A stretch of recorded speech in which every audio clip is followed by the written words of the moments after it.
Hello everybody, Sean Mons with Firearms and Fitness. Today we're talking about the first installment of what it is to be a modern Minuteman. First thing we're going to be talking about is EDC.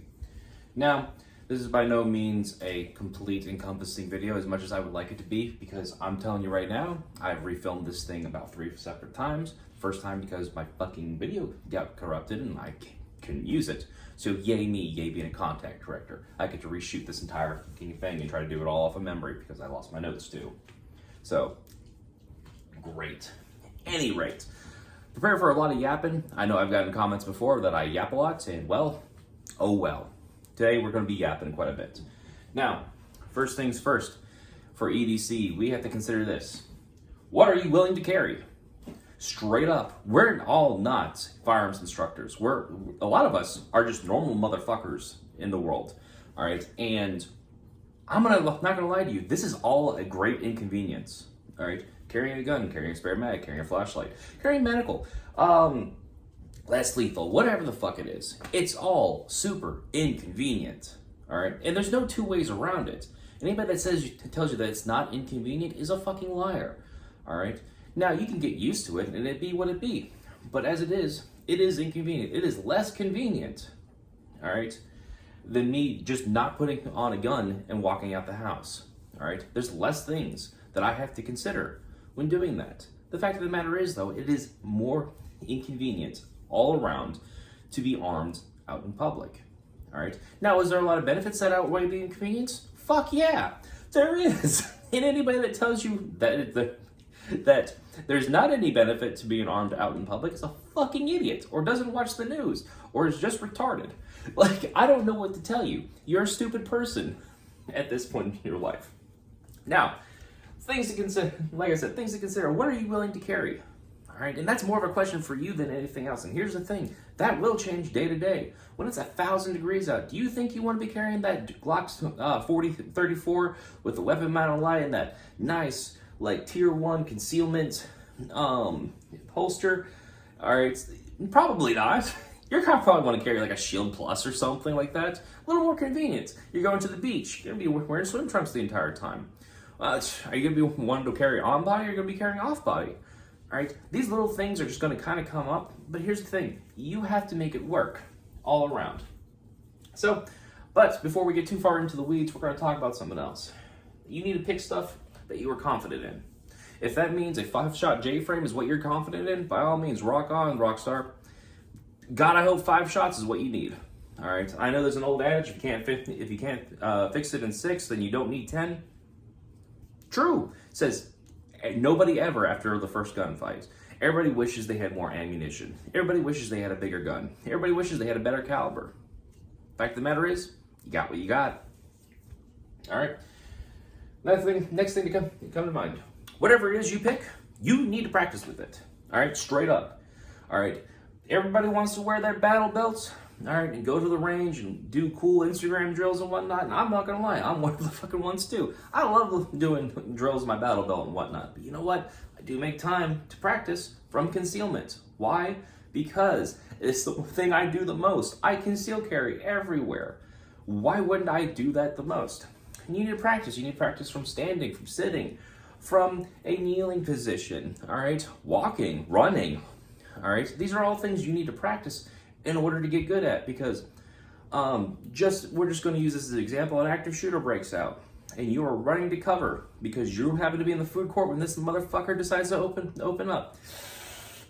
That pillar over there looks a lot better than this fucking chair does, doesn't it? So running to that pillar, you might be running and drawing to get that gun out. That way when you hit cover or concealment, whatever that pillar happens to be made out of, you can return fire as quickly as possible instead of running there going, okay. All right? You need to be able to learn to do these things in a dynamic way. All right? And the way we do that, through matches or training classes. Now, don't get me wrong. There's a lot of matches out there that won't let you shoot from concealment. All right? I don't care what IDPA says. There's some gay motherfuckers on there. All right? Because even though that appendix carry has been moved into IDPA, there's a lot of ranges that say no appendix carry. Why? Because that fucking range sucks and they're run by FUDs. All right. Also, training classes. Some training classes are not going to let you conceal the way you want to conceal. Small bag, cross draw, shoulder holsters. Sometimes these are just things they're not going to let you do. Mostly because they are inherently more dangerous, all right? Especially when they don't know your level of skill. And the people around you don't understand your level of skill, all right? A lot of people like to wear the shoulder holsters, and those are cool. Those are cool as fuck. Tell you what though, they are a little bit more difficult to draw from safely. A lot of people flag their arm. Fun fact, there's a lot of blood vessels in here. There's also a bone in here. Don't know if you knew that, all right?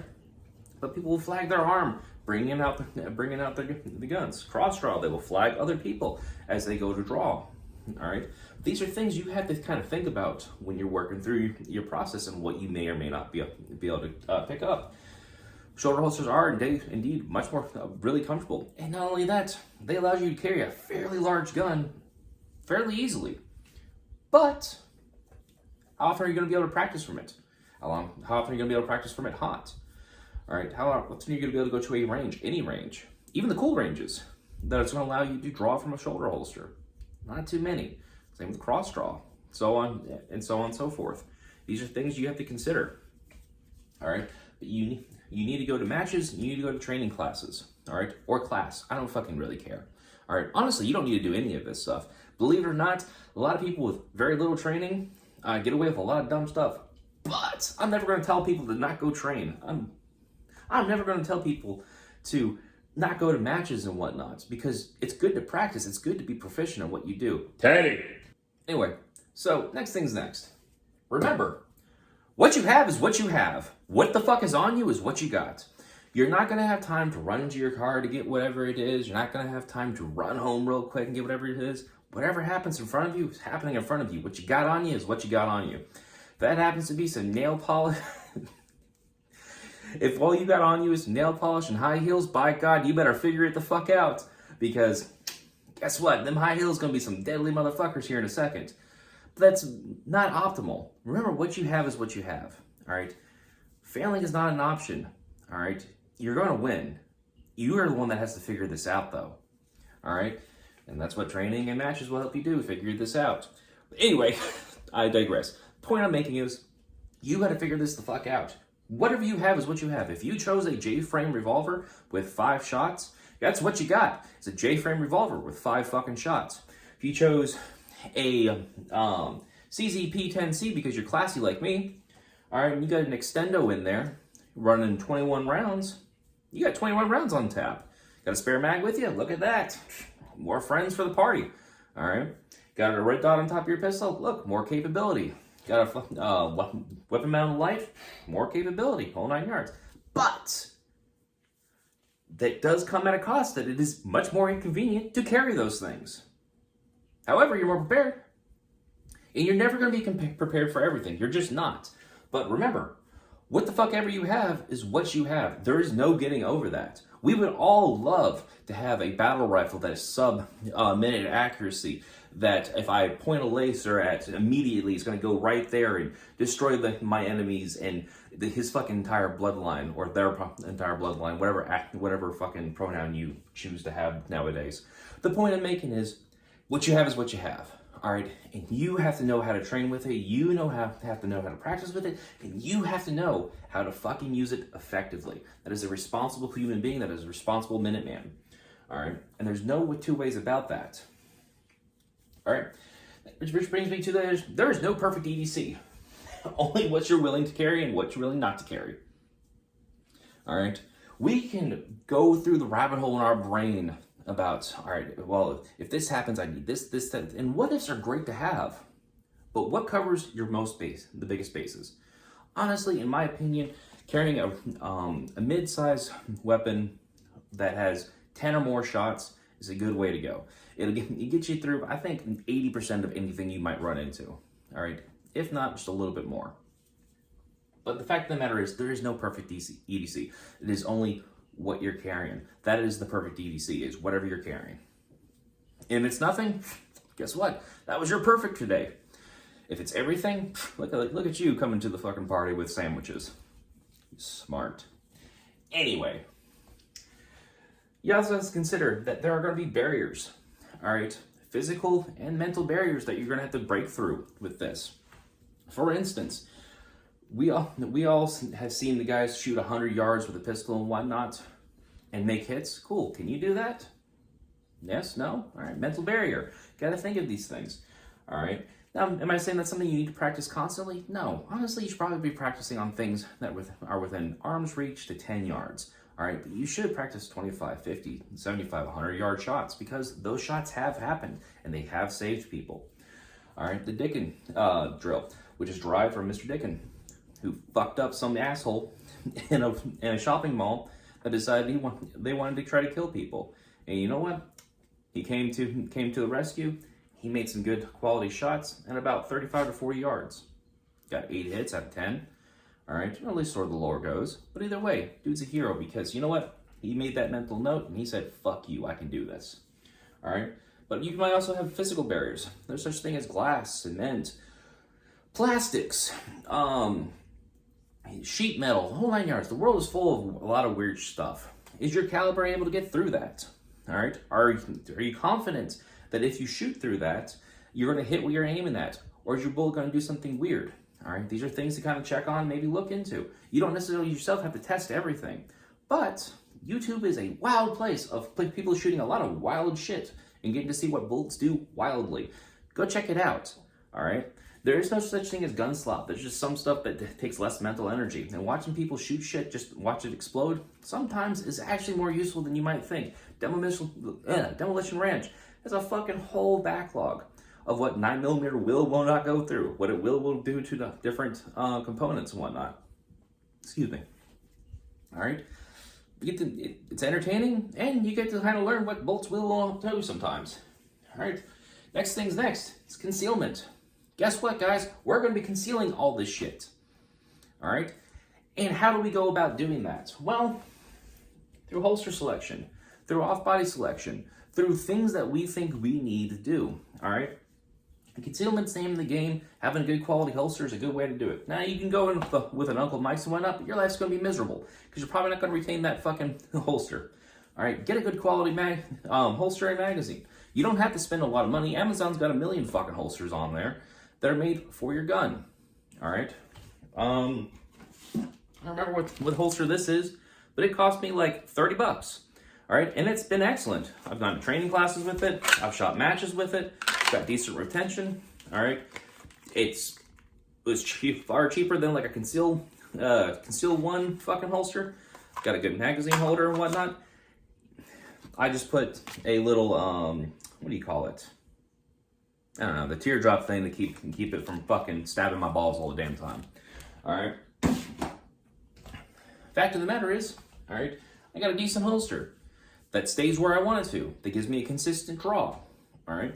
If for whatever reason you don't want to do inside the waistband carry, you can do outside the waistband carry. All right. I don't recommend doing appendix carry at that point. It's probably gonna be strong side or just behind the hip. All right. And you have to work for the holster that works for that lifestyle. Chances are, though, you're not going to be concealing a safari land unless you got a huge jacket on, but it's fucking summer right now, dog. And I see you walking around with a trench coat. You're the first fucking person I'm shooting if shots go firing. All right? Because there's a reason there's a fucking meme about it. All right? So, things to consider. Find a good holster brand and whatnot, something that's been trusted, something that's been around, all right? And use them.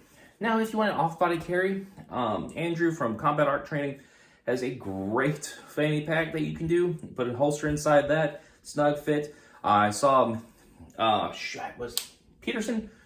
I don't remember your first name off the top of my head. I'm sorry, buddy. But he was at the training class with me. Was drawing from it the entire time. Had a great time. Worked great. I saw no complaints from it. Looks like it's durable. He said he's had it forever. All right. So, if you're going to do that, get something that's dedicated to off-body carry. Don't fucking buy a regular fanny pack and just kind of jerry-rig it. It's going to cost more money, I'm not going to lie to you, but give somebody like Andrew your money instead. That's actually going to make a quality item from a person that actually wants to be part of the martial aspect of life. Anyhow, moving on. All right, less lethal. Is it a good idea to carry less lethal? Yes. All right. Are you always going to have a chance to carry less lethal? No. All right, but if you're going to carry less lethal, I highly recommend pepper spray or a taser that shoots out, not one that you hold and can zap somebody. You're going to get the fuck knocked out of you. All right. Now, I will admit, tasers do have a really bad psychological effect because people hear electricity and they don't want to fuck with it. I don't know about you. I hate being fucking zapped. You change 1 and 2 light switches once and forget to cut the power to it, you'll figure out why. That shit hurts. All right. But less lethal is a good option if you can, and you will. Now, I do recommend Saber or Palm as far as pepper spray goes. I have never seen somebody just scruff off pepper spray. I've sprayed a lot of motherfuckers in my life, and I keep hearing people say, "Oh, I've walked into dozens of people. It doesn't even affect." You're a liar. I've never seen it. I've sprayed at least 50 people in my time in corrections. At least 50 people. All right, and every single time it was super fucking effective. All right, every single time the guy was like, "Oh, I made bad life decisions," and these are hardened criminals. All right, it is what it is, guys. Pepper spray works great. Tasers work great too when they make connections. If they don't make a connection, you just have a really loud thing that just did nothing. All right, but less lethal might be an option for you if for whatever reason you cannot carry a gun that day.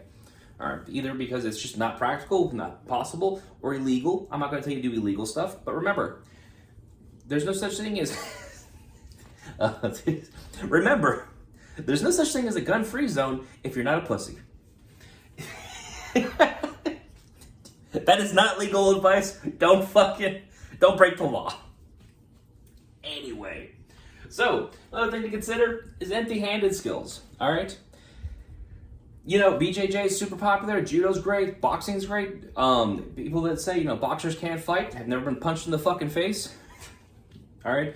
Don't go to stupid fucking places that are like, well, if their selling point to you is, that, we teach stuff that they won't do in MMA because, it's just too dangerous. They're fucking idiots. They're trying to sell you a bridge, okay?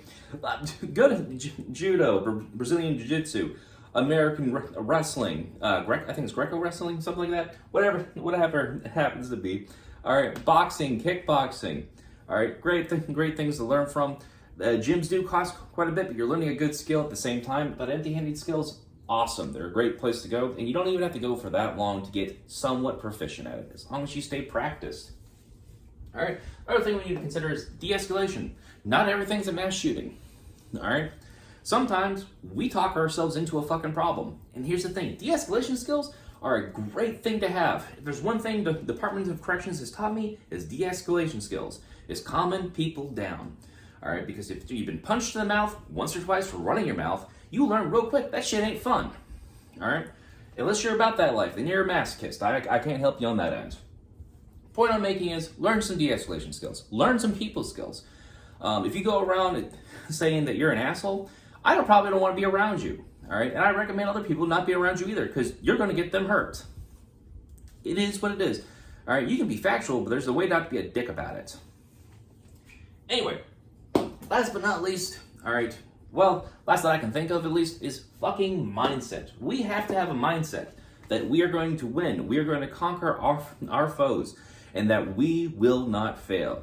There's a reason I say there's no such thing as cheating. There's winning and winning easier. All right, because failure was never an option. All right, there's no third option. You win or you win easier. All right, and that's the mindset you must have. If you're in that food court, you're unarmed and everything, and all of a sudden something starts popping off, it's time to start bringing a chair to a fucking gunfight. All right, or spork, or whatever you happen to have in your hands. If you're a Latina, that sandal. I've seen a lot of people taken out by that sandal. Was one of them. Anyway, point I'm making is you have to have the entire mindset that you are going to fucking win. Good, bad, or indifferent, you're going to fucking win. You are going to save the day. You are going to be your own rescuer. You're not going to wait for somebody to come save you. You're not going to wait for somebody else to come save your family and whatnot.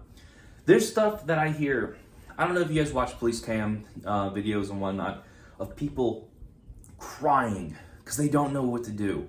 They're afraid because some motherfucker, all right, has decided to be a bad person that day, to be evil, all right? And I gotta tell you, sometimes heroes don't always wear uniforms, all right? You can be a hero. I'm not saying that's something you should aspire to. That's something you should do. What I'm saying is, when God gives us opportunities, sometimes it's up to us to take them. All right, be the hero when stuff goes on. If you're being mugged on the street, that doesn't necessarily mean that you have to hurt the person. All right, de-escalating the situation could possibly be a way of being a hero, of getting away from it. No shots fired, no one hurt. You're a hero that day because you saved somebody's life. Just happened to be the person that was trying to mug you. All right, and I'm not saying that de-escalation is the end all be all, but it is a great way to go about it. But we also have to commit to be able to do violence. All right, because those that wish to do violence upon us have already committed to that. And sometimes there's no talking people off a ledge. Now, the tricky part is learning when that go button is. And that's why we're going to talk about what training I think you should take. You should take, all right, for your everyday carry. Believe it or not, it's not a pistol class. It's not any great match or anything like that. It's not a performance pistol class. It's not CQB or anything like that. No. It's force on force. You should 100% take a force on force class, all right?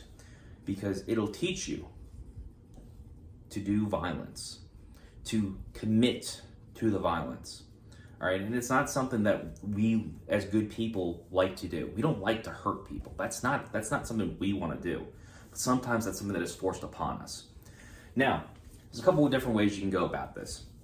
All right, you can go to a force on force class where it's concealed carry, shooting and whatnot, or you do like a BJJ gym. You can go to any fighting gym, any boxing gym and whatnot, and do the same thing. It's now force on force. You are learning violence against another person, all right? And sometimes those are even better than the fighting classes. Like the fighting pistol classes, those are better than CQB classes or anything else. These are something that will teach you, these are something that will teach you in the end to be able to do violence towards somebody else.